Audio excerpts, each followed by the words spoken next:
The David Pakman Show at davidpakman.com.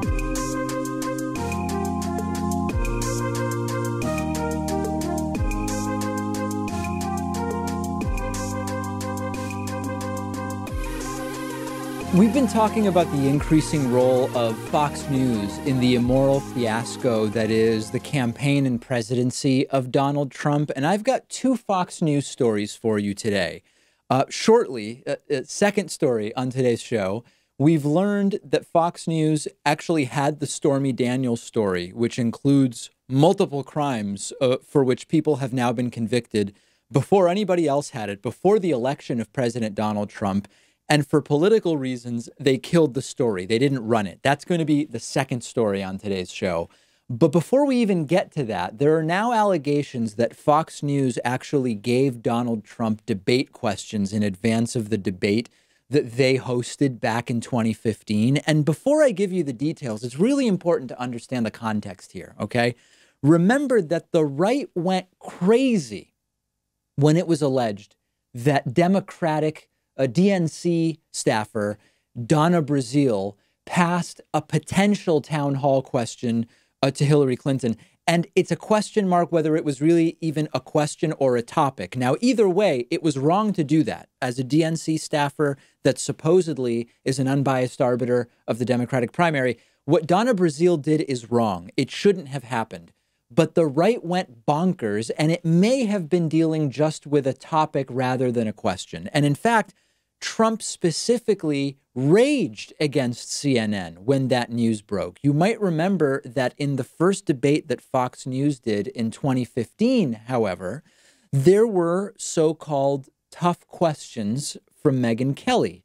And there are now two Fox News insiders, plus Jane Mayer, whose investigative work on this has just been absolutely top-notch, who say that Roger Ailes, who at the time was the Fox News CEO, told the Trump campaign what the questions would be from Megyn Kelly during that debate. Now, I want to be really clear here. There's a lot of informational spin happening around this. There are counterclaims saying that actually Donald Trump wasn't really given anything. He wasn't even getting along with Fox News Channel at the time, so why would they want to help him? There are counterclaims that Donald Trump was given questions in advance of the debate, but they ended up not being asked. They were either questions that were dropped or they were bogus questions, questions that were never going to be included. And then there are also counterclaimants that, yes, someone fed Trump questions in advance, but they were asked by other people, and it wasn't the, quote, tough Megyn Kelly questions that he was fed. That's not really the most important thing here, okay? So let's go through this in a kind of logical, methodical progression.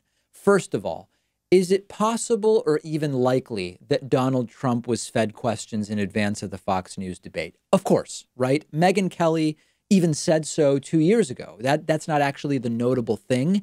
Trump still performed like a moron, but it was the type of moron that some Republicans loved enough to ultimately make him president of the United States.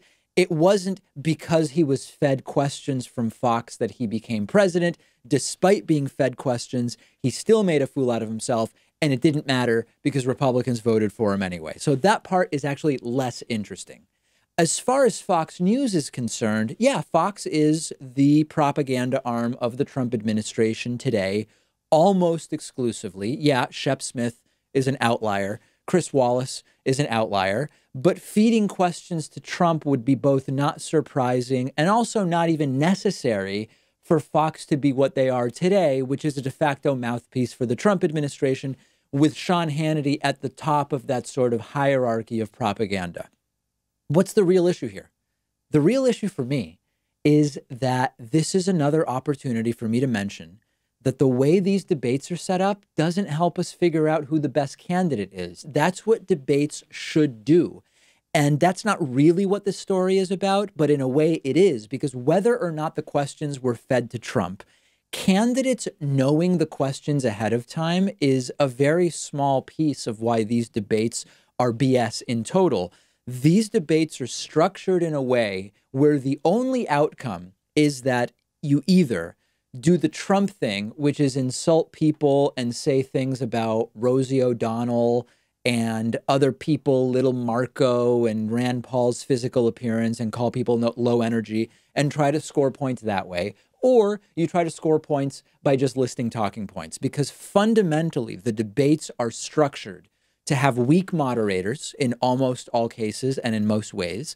They are way too short in terms of how long each person is allowed to speak to get into any substance. And that's maybe as a result of the low attention span that many news consumers have at this point.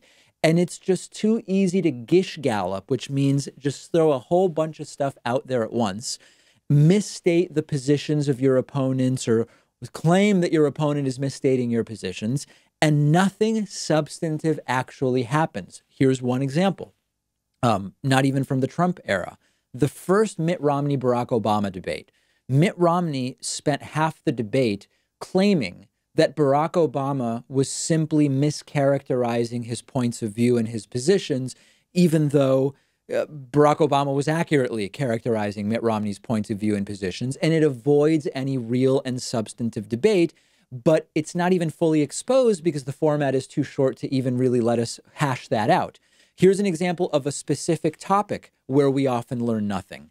Taxes, okay? When candidates debate taxation, it's we should cut taxes for the middle class, or we should raise taxes for the very rich. Everybody needs to pay their fair share. We are overtaxed. Get into exactly what your brackets would be, what would the percentage marginal tax rates be, and debate why that's the plan that you want. Because if you actually allow the time for that to happen, it will be very obvious which candidates don't have the slightest idea what's going on, which is a lot of them. It would be surprising how many of them that is. You need real-time fact-checking. That has to be something that is done. It's not partisan. It's merely reality. You need to empower the moderators to be stronger. Both parties often will negotiate to weaken the role of the moderator by limiting what the moderator or moderators are allowed to do. What we have, and I get it, we started with Trump got questions ahead of time. Okay, what we have are debates that, if anything, disinform people about actual issues, and they encourage a total lack of critical thinking. And this is just the first Fox News related story for today. Let's now go into the second one. We are now learning that Fox News had the Stormy Daniels illegal hush money payments long before anybody else. And they decided, in order allegedly to help Donald Trump, to kill the story and to say nothing about it. This is yet another bombshell revelation from the New Yorker's Jane Mayer in this very good piece that was published yesterday. Fox News used to have a reporter named Diana Falzone. Maybe she pronounces it Falzone. I'm not sure. And Diana knew about the Stormy Daniels illegal payments. She had proof of the affair with Donald Trump. She confirmed the entire story with multiple sources, including Stormy Daniels herself, before Donald Trump was elected. The timing of this is really important. This was before the 2016 election. Falzone did great investigative work. She found emails between Trump's then attorney, Michael Cohen, and the lawyer that was representing Stormy Daniels, related to the money, related to the non-disclosure agreement, everything. But Fox News never ran the story. As I'm sure you know by now, we learned about this much later, and not because of Fox News' reporting. Fox News executive Ken LaCourte reportedly went to the reporter, Diana Falzone, who did her job. She actually did her job, and told her, let the story go. The reported quote is, "Good reporting, kiddo, but Rupert," meaning Rupert Murdoch, "wants Donald Trump to win, so just let it go." So let's be really clear here to everyone who says that the entire thing is false news.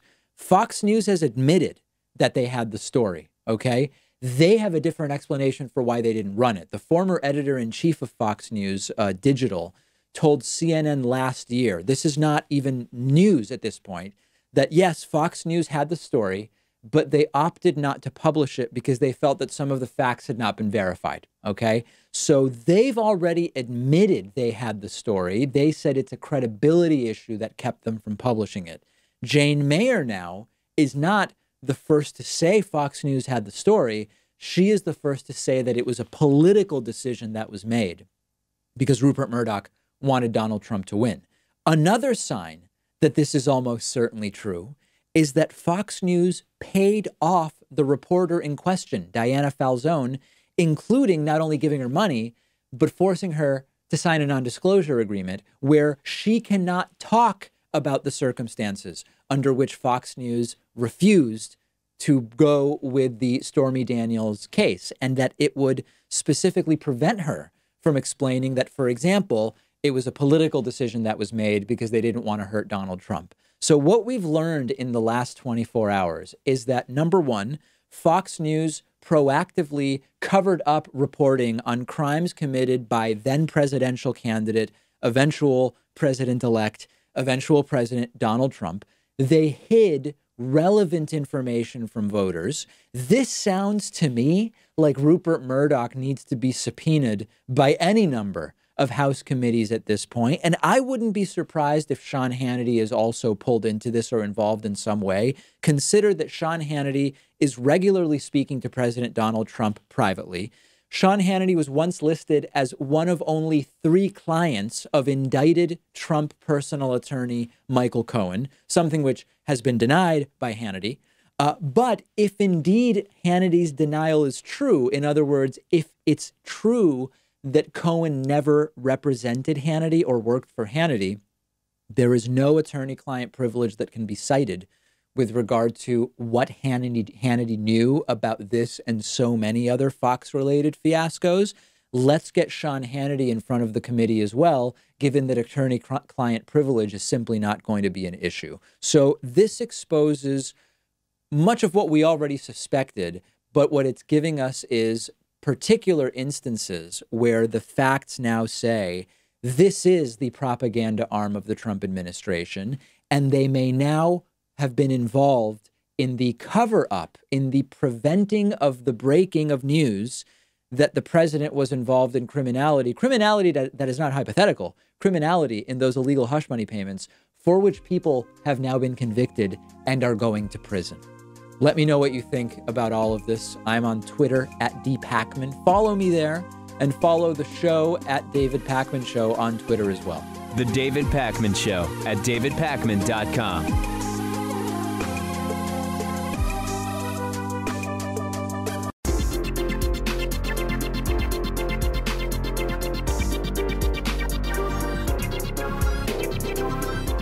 The David Pakman Show at davidpakman.com. Okay, today's new member of the day is Bart Provost. Bart, thank you. Bart has participated in the David Pakman Show, not only by being a member and a really great person supporting what we do financially, but also by sending some story ideas here and there, which have actually made it onto the show. Thanks, Bart. Also, a thank you to Pamela Wolf. Pamela has been a member for almost 5 years. She's today's sustaining longtime member of the day. I will remind you guys that because we hit 600,000 subscribers on YouTube, we're doing something called 60 for 60. 60 memberships are available at 60% off. First come, first served. But you've got to contact me if you want one of them. David@davidpakman.com. I think we have about a dozen or 15 left. The vast majority going in the first 24 hours. But I have a few left in case you want them. Get in touch. I'll get you a one-time use coupon code, and you can get a membership for 60% off. Why not, right? Okay, the United States has checks and balances and limits on power for a reason. Well, actually, for many different reasons. But one reason that we have checks and balances and restrictions on power is that we want to prevent a president from becoming tyrannical. Now, I'm not playing coy in any sense. I'm using a word that sometimes the right uses, but in essence, you want to have a system that would not allow a president, if they so desired, to become tyrants or total authoritarians or autocrats. And one of those separations is that the president is separate from the Justice Department. The president decides who is the attorney general, yes, but the president is not meant to get involved in or attempt to interfere in or direct particular actions of the Justice Department. This includes investigations, this includes recommendations on prosecutions, and everything else that would sort of follow from that. The president should not is prohibited from interfering or influencing any kind of individual operations of the Justice Department. And that has a pretty far reach and scope in terms of what the Justice Department does. We have now a report in the New Yorker which says that Donald Trump was directing his former economic advisor, Gary Cohen, to put pressure on the Justice Department to block that merger we've been talking about between AT&T and Time Warner. And this is that merger that, for political reasons, Donald Trump didn't want to see happen. Time Warner owns CNN. Trump hates CNN. Trump talks about CNN as fake news. Trump has gone to battle with individual CNN reporters and with CNN as a network more broadly. He says it's all fake, and he wanted to block the merger as punishment. Now, this is really important for progressives to be clear morally on what our position should be here. These mergers are terrible for everyday Americans, okay? I've been speaking about the dangers of media consolidation for a decade on the program at this point. The way that fewer and fewer owners of media entities narrows the scope of discussion, it's terrible, okay? In principle, the government has an interest in preventing such mergers for the benefit of consumers. However, the president's personal disgust with CNN is just not a valid reason to try to block the merger. The White House has insisted that Donald Trump played no role, but that can be merely a sort of legal statement, right? In no particular tangible legal way did Trump play a role in the decision, but this report is very specific, and it says that in 2017, Donald Trump got on the phone with Gary Cohen and his then chief of staff, John Kelly, brought them into the Oval Office to, quote, make sure that the Justice Department would file a lawsuit to stop the merger from happening. One reported quote from Donald Trump to John Kelly, "I've been telling Cohen to get this lawsuit filed and nothing's happened. I've mentioned it 50 times and nothing's happened. I want to make sure it's filed. I want that deal blocked." Now, to his credit, Gary Cohen reportedly refused to bow to pressure from Trump and said it would be, quote, highly improper, which is true. And that's the right thing for Gary Cohen to do. In fact, Gary Cohen was reportedly so mad that he said to John Kelly, "Don't you effing dare call the Justice Department. We are not going to do business that way." John Kelly has been asked about this report, has declined to comment. A spokesperson for Gary Cohen has been asked about this report, also declines to comment. So I want to put aside, like every other concern about Trump's activity and every other investigation, every other instance of possible criminality. If this allegation is true, it's an impeachable offense. I'm not saying it's a crime because I don't believe that it is, but this would be an impeachable offense. And you only need to go to Kellyanne Conway's own husband, George Conway. Kellyanne Conway is an advisor to Trump. Her husband, George Conway, tweeted, quote, "If proven, such an attempt to use presidential authority to seek retribution for the exercise of First Amendment rights would unquestionably be grounds for impeachment." Understand the logic here, okay? This is actually a First Amendment thing. 99% of what the right says are First Amendment issues about free speech, actually aren't because they don't understand the First Amendment.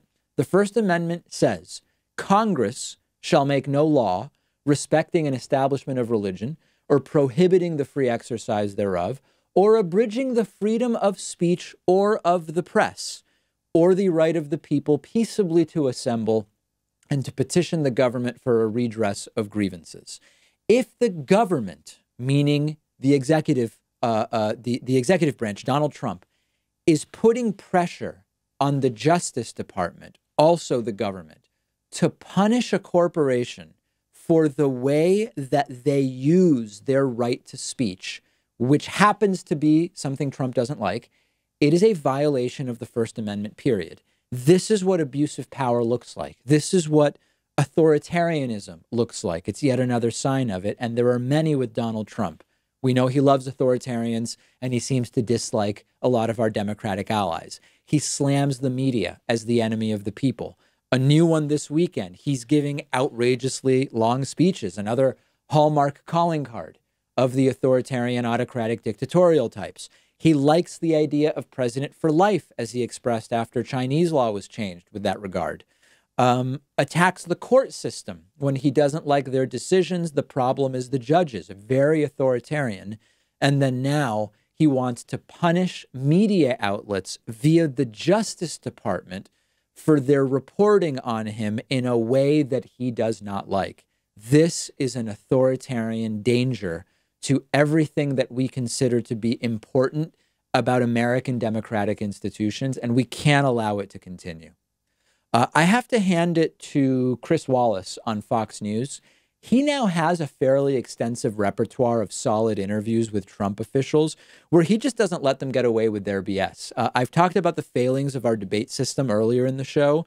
Our presidential debates are a format that doesn't really allow for follow-up. It doesn't really allow people to be forced into more specifically defending their claims or to be called out when they make conflicting claims.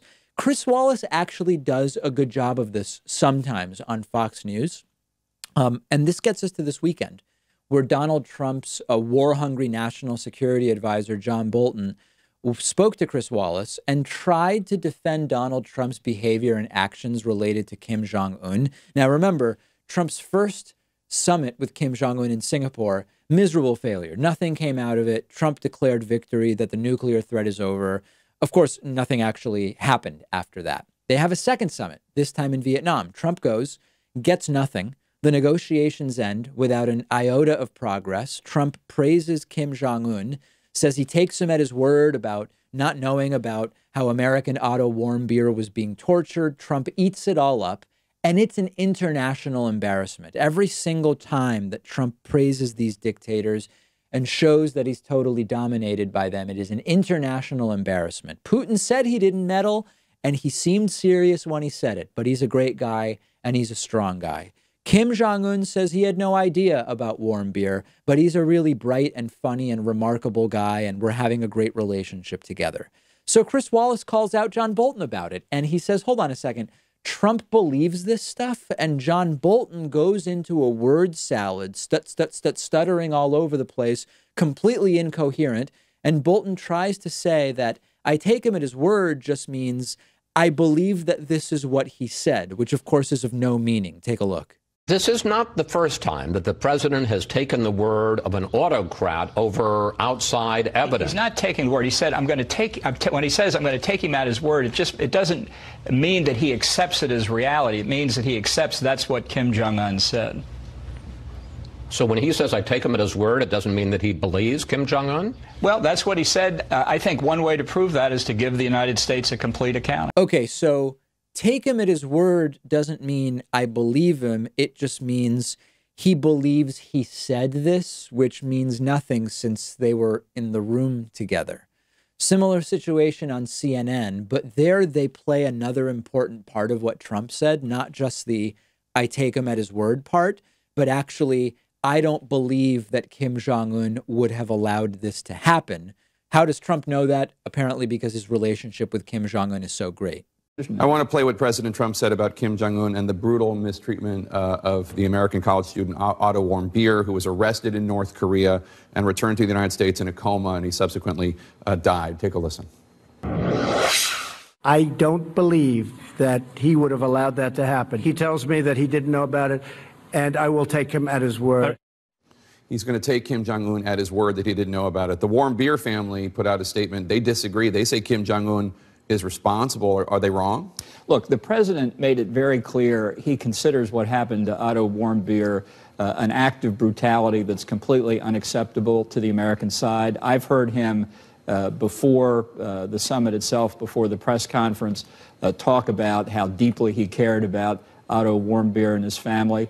The fact is, the best thing North Korea could do right now would be to give us a full accounting of what happened and who was responsible for it. Well, Trump believes it was brutal. What happened? How is that even a statement? What does that even mean?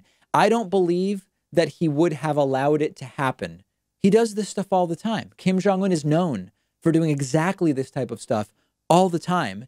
And Bolton says the best thing would be for Kim Jong Un to give us a full accounting of what happened. Why is that the best thing for Kim Jong Un? Kim Jong Un convinced Trump that he knew nothing about what was going on with Otto Warmbier and that he certainly had nothing to do with it. He already convinced Trump. Why on earth would Kim Jong Un now give us an actual full accounting of what happened to Otto Warmbier? There's no incentive whatsoever for him to do that, since he already convinced Trump. And Jake Tapper tries to follow up on this. Do you take Kim Jong Un at his word? The president takes him at his word. No, I know he does, but what about you? My opinion doesn't matter. My opinion is that I'm the national security advisor of the president. Right, your opinion matters quite a bit. I am not the national security decision maker. That's his view. A total cop-out, but more importantly, Bolton is one of the most hawkish clowns of the last 15 years of neocon American politics. When Bolton does these milquetoast defenses of Kim Jong Un, you know the entire order of things is just backwards. And it really seems as though Bolton was brought in to be a sort of neutered version of himself under Donald Trump. That's actually not all bad, because a neutered John Bolton might actually prevent his war-hungry nature from convincing Trump to start more wars. It's just very strange and hard to understand. A genuinely bad, stubborn guy who appears totally dominated by the Trump regime of idiocy and cognitive dissonance. I'm curious as to why, although anything that prevents more wars from being started is something that in total I have to admit is good. Make sure you're following The David Pakman Show on Instagram at David Pakman Show, where you can vote on upcoming show topics. And check out some of the behind-the-scenes pictures, by the way, that I have up on my Instagram page at david.pakman. We'll take a quick break. The conclusion to my interview with the very homophobic Dr. Paul Cameron is coming up next. The David Pakman Show at davidpakman.com.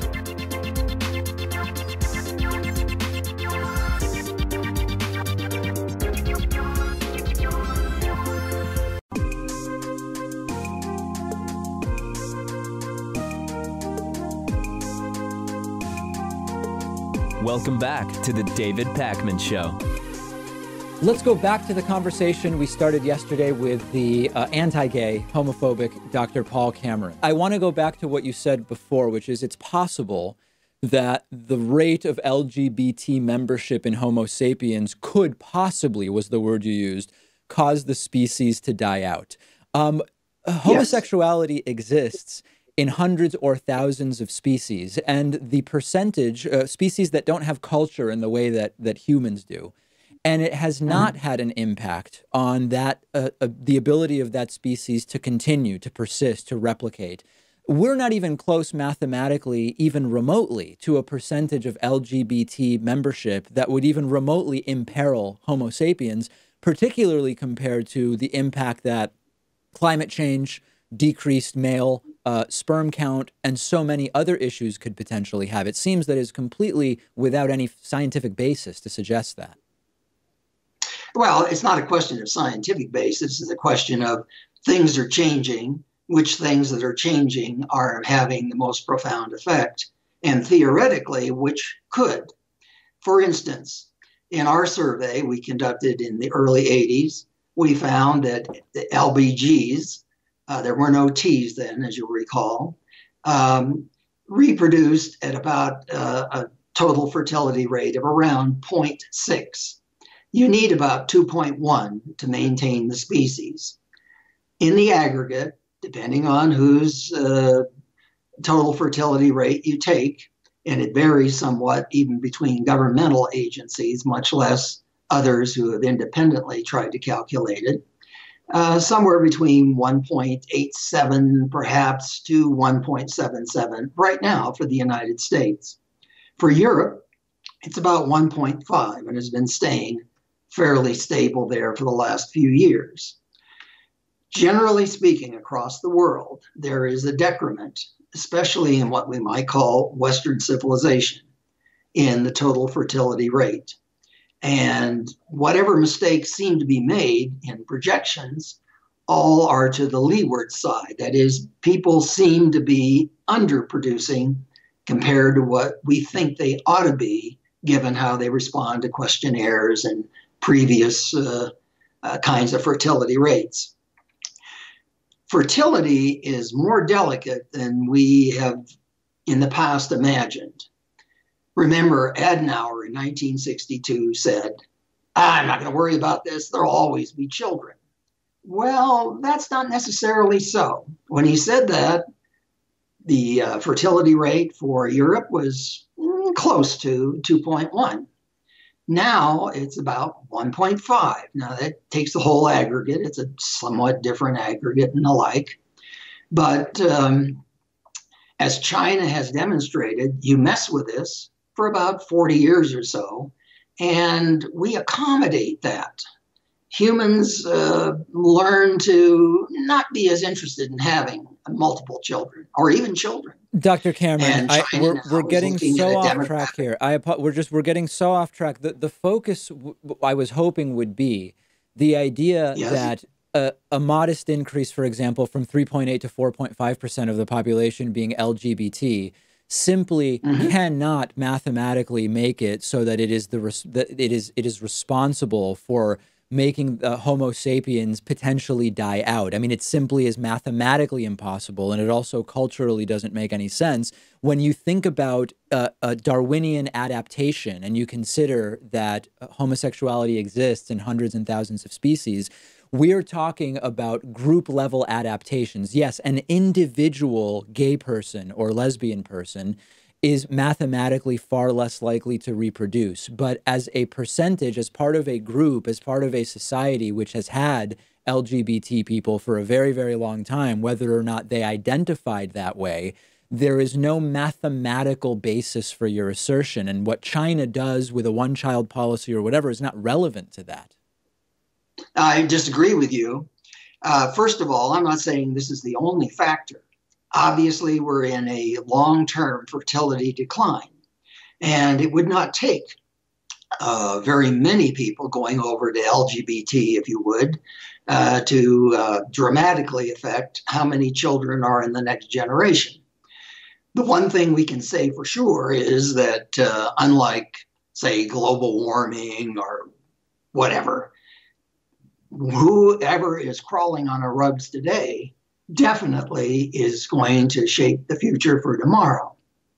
So we're in a situation right now where even an incremental increase in kids who decide to go into childless, essentially, lifestyles are going to impact our society. Dr. Cameron, that also ignores the fact that many people who aren't LGBT don't have kids. The idea that the next generation is so highly sensitive only to whether LGBT individuals are or aren't having kids ignores the fact that the sensitivity to that is much lower than you would suggest, because many people not part of the LGBT community also don't have children, and you admit that that's happening across multiple cultures and in multiple countries. But I think that I think the audience sort of understands your position on that. Yeah. Here's what I want to kind of get to big picture with you as we're getting now into the latter part of this interview.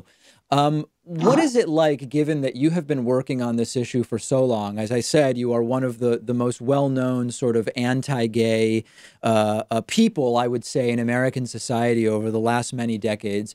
Is it sad to see that gay marriage is now legal all over the country, that more and more states are making it illegal to fire people because of their perceived or actual sexual orientation? As we learn more and more about same-sex adoption, we see that the outcomes are just as good as with opposite sex couples. Hold on a second, Dr. Cameron. Hold on a second. Whoa, hold on. Let's back up. Let's back up here. I knew that one would set you off. We can focus in on the adoption in a second, but is it sad for you to see that after decades of doing this, that things are clearly, you're losing this battle very clearly? It's personally distressing, disappointing. On the other hand, I'm here because I feel that I speak for the truth. And eventually, and I'm afraid that our society is proving it, you mess with homosexuality, you're messing with something that's far more potent than you imagine. You may like the idea that, hey, people say I'm equal to you because, well, I have sex and I enjoy it and I like it with more guys, but and I don't have it with girls or seldom with girls or whatever. And that's fair. That's reasonable. well, it isn't fair and reasonable if you want to continue to have a society. Okay, no, I understand the apocalyptic stuff that you say. I get that you're saying this apocalyptic stuff. But my question was, do you feel that you've lost? Do you feel that you've lost? Of an apocalypse. It is apocalypse. Okay, yeah, I feel that. So listen, you told me in one of our previous interviews that when you were young, you actually had a period during which you experienced some attractions to men. I believe it was one or a couple older men. Does this ring a bell from one of our old interviews? No, you're misrepresenting it. I said I was 3 years old and I was raped by either a teenager or a young man. And at the time, as I thought about it, I said, as a 3-year-old, I could see where this might catch on. Fortunately for me, it never happened again. Had it happened again, I don't know. I was 3. 3 is, I remember some things from being 3. Perhaps you do. But most of the stuff I remember is not sexual. But I do remember that sexual event, and it was something that impressed itself on me. And is that partially responsible for your position on gay adoption today, something you are so vehemently against? I don't think so, but as I've done research, and as you may well be aware, we've been doing research now into Google child sexual abuse on Google News. We've collected an enormous chunk of every single story that Google presented. For instance, between 2012 and 2014, here in the United States, child sexual abuse as indexed by Google. Hey, if you can't believe Google, who can you believe? In the United States, about half of all the child victims are victims of homosexuals. In the UK, it's running at about 75%. Okay, Dr. Cameron, I have to interrupt. I'm sorry, I have to interrupt.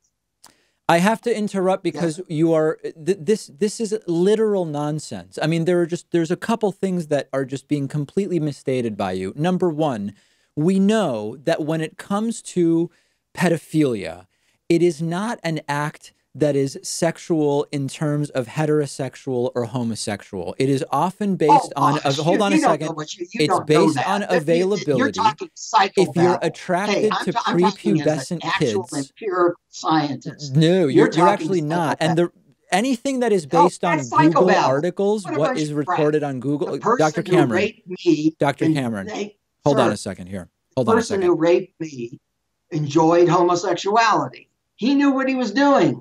Dr. Cameron, I didn't know what he was doing. Any analysis of the frequency of a phenomena on the basis of the frequency with which the media reports on it is going to be skewed by how interesting it is to report on it for media. And that is not a serious way to determine the frequency of an event.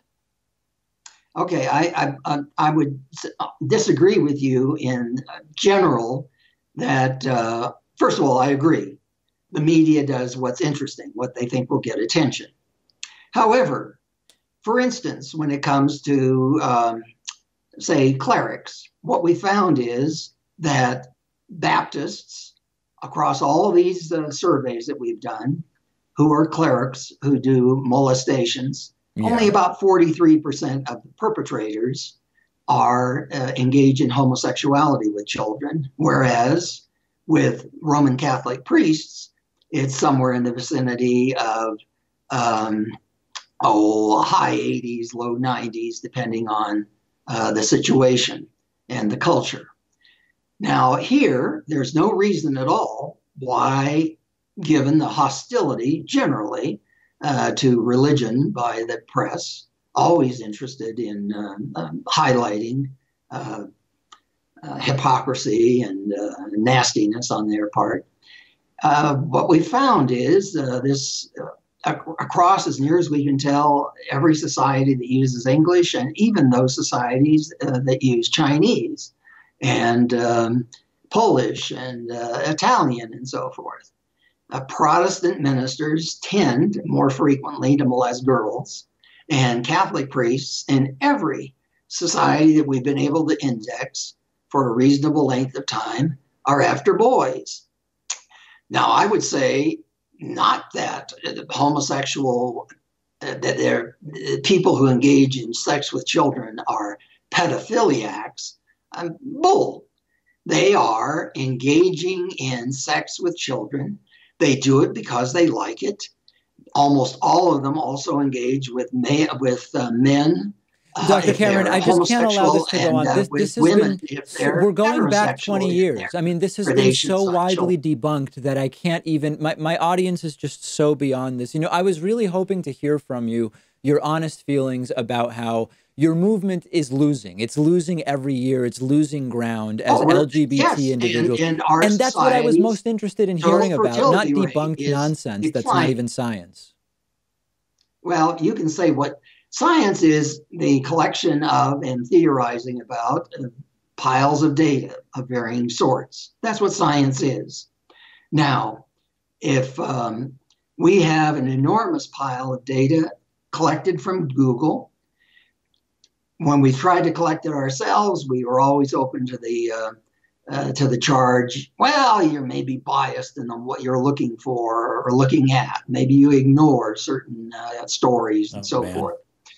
Now, we found a general consistency, and I'm pointing out one of them. Or look at school teachers. Likewise, among those elementary teachers who molest children, and again, I'm going to stick with Google News. The amount of children that each perpetrator reaches is about the same for heterosexual as well as homosexual molesters.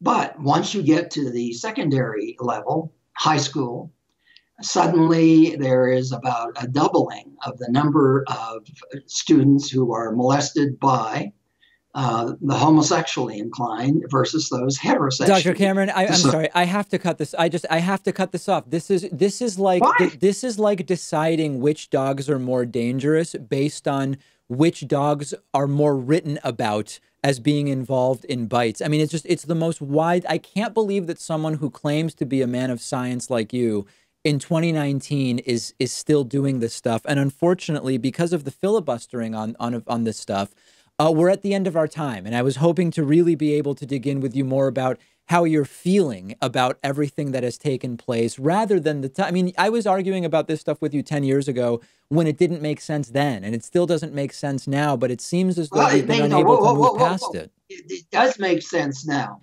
For instance, as we've gathered data, how do you account for this? Doing the same thing in Mandarin for China, we have a pretty good sample. 200 consecutive cases of molestation, according to Google, in Mandarin. And China, which is far more accepting of LGBTism, only about 5% Dr. of their Cameron, children. China is not accepting of LGBTism, and China has a completely closed, suppressed media state. And the idea of Googling China news in order to ascertain anything about that society is one of the silliest things that anyone can do. Listen, Dr. You Cameron, can say it's silly. If you go to Taiwan, and we've gone to Taiwan by using the Taiwanese dialect and doing the same thing, it ticks up. Okay. And we've also done it in Russia, we've done it in Poland, we've done it in Italy, and the consistency between, for instance, the Pew survey of people and how, let's say, favorably inclined they are to homosexuality, and the proportion of their children who are molested, according to Google, which are homosexually molested, is that's about 0.7, 0.8. It's a very decent correlation. Dr. Cameron, I think we get it. I think we get the perspective. The more you accept homosexuality, we are just way over time. Dr. Cameron, Dr. Paul Cameron, chairman of the Family Research Institute. I'm sorry we weren't able to have the type of conversation I wanted. And we're going back to the same tired arguments, but I think at least we've been able to confirm you're still up to the same stuff. You're still up to the same stuff, and we appreciate Dr. Paul Cameron joining us today. The David Pakman Show at davidpakman.com.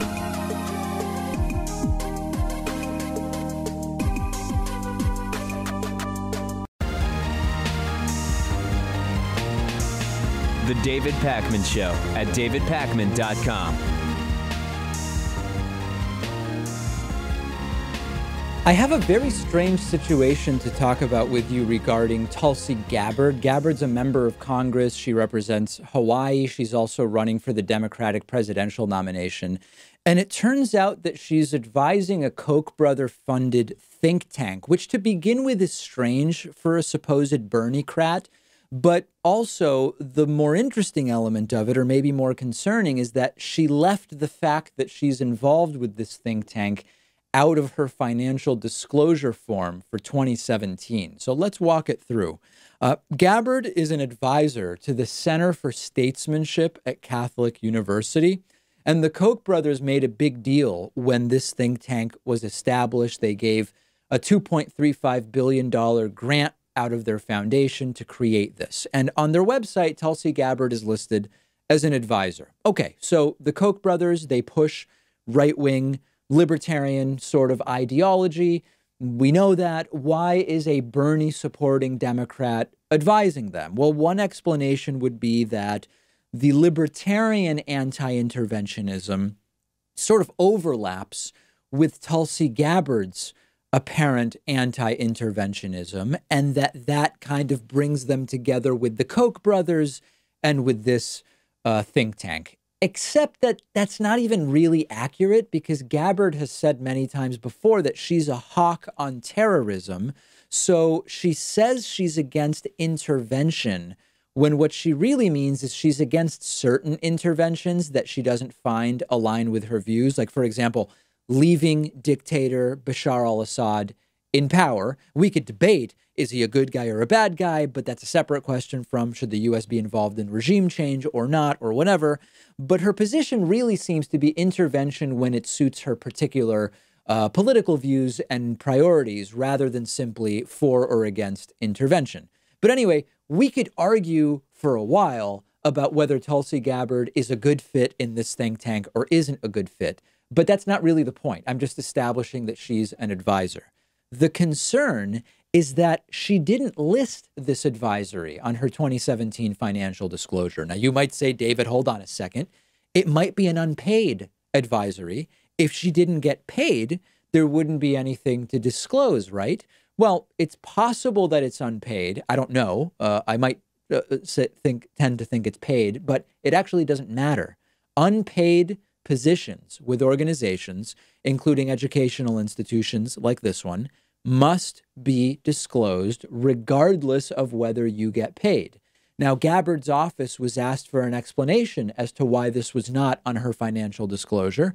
She didn't give an answer, and this is actually becoming a trend with Tulsi Gabbard. She claims to be about transparency, but she's not actually practicing transparency. Another example of this is a couple of years ago in 2017, Tulsi Gabbard went to Lebanon and Syria and met with Bashar al-Assad, who is the Syrian dictator accused of using chemical weapons against his own people. Initially, she refused to say who even paid for the trip. At the time, her office was asked multiple times, and they said, it wasn't funded by taxpayers. That's all we're willing to say.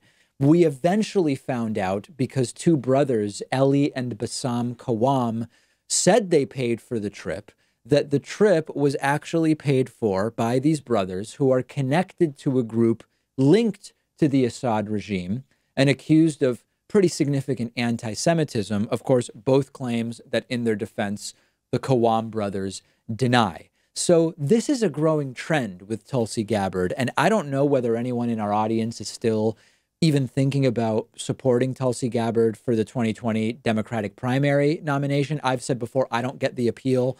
I've identified who are my top sort of 2, 3, 4 contenders.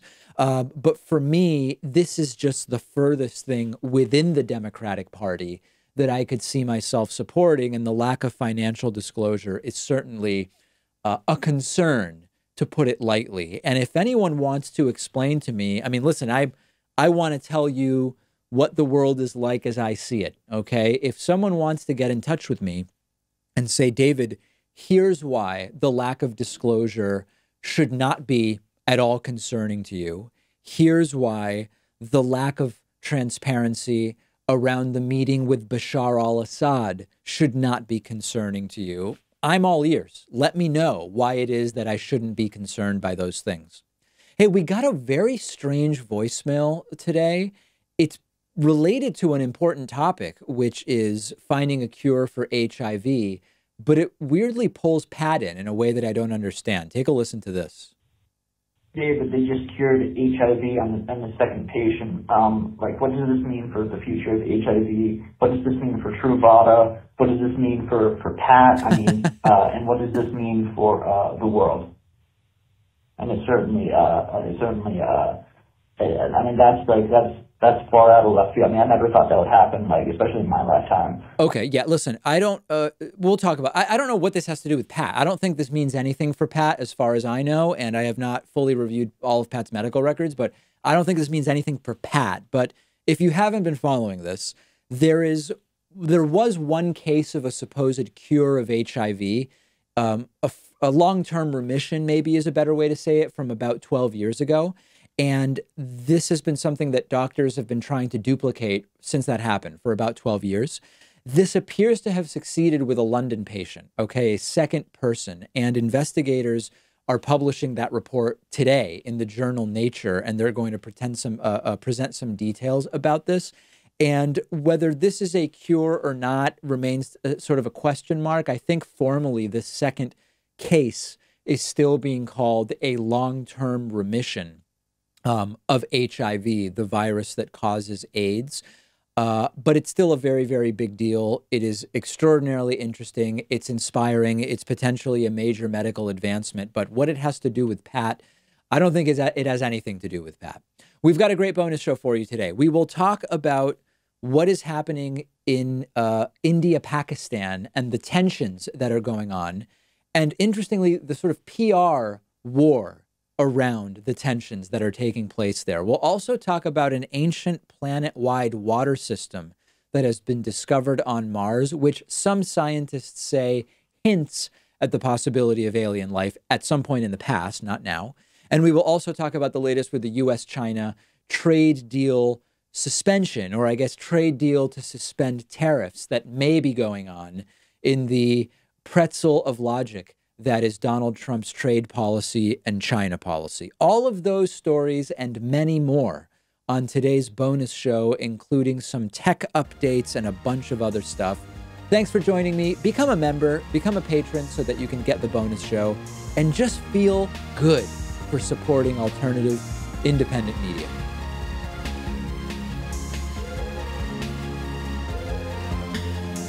The David Pakman Show at davidpakman.com.